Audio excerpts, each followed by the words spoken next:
বিশেষ মুহূর্ত, এই 16 তারিখের বিশেষ মুহূর্ত মানুষের জীবনে কি কি টার্ন আউট করাতে পারে? টার্ন অফ বলতে এমনিতে এমসিওপি থিওরি মানে আপনারাও জানেন, নতুন করে আমার বক্তব্য নেই, আরে নতুন করে বলার কিছু নেই।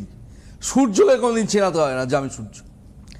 গল্পটা হচ্ছে এমসিওপি থিওরি মানেই টার্ন অফ, বাট গল্পটা হচ্ছে স্পেশাল দিন বা কিছু নাক্ষত্রিক পজিশন বা কিছু স্টার ফরমেশনস, এমন কিছু স্পেশালিটি মানুষের লাইফে নিয়ে আসতে পারে। যেমন ধরুন 2020-তে কোভিড হয়েছিল, সেটা কিন্তু নেগেটিভ অ্যাসপেক্টে হয়েছিল। 2020 থেকে প্রায় 21-এর বেশ কিছু মাস কোভিডের আওতায় আমরা ছিলাম, ওটা নেগেটিভ ফেজ অফ স্টার্স।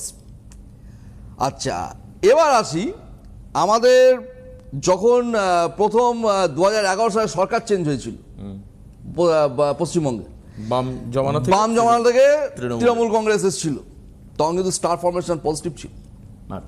এবার ঘটনা হচ্ছে এই যে পজিটিভ স্টার ফরমেশনস মানুষের লাইফে চেঞ্জেস নিয়ে আসতে পারে, বিভিন্ন ধরনের পজিটিভ চেঞ্জ।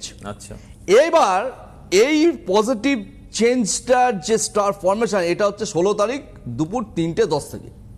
আচ্ছা, দুপুরবেলা 16 তারিখ 3:10 থেকে 17 তারিখ সামহাউ বিকেল 4:53 অ্যাপ্রক্স অবধি এই টাইমটা আমরা পাবো। এবার কথা হচ্ছে এই টাইমটাকে ইউটিলাইজ কজন করতে পারবেন। এখানে বেশি ওই হরেক মাল 10 টাকার মতন এক গাদা ক্লায়েন্টকে অ্যাপয়েন্টমেন্ট দেওয়া পসিবল নয়, কারণ আপনারা অ্যাপয়েন্টমেন্ট নিতে চাইলেও আমি টাইম দিতে পারবো না।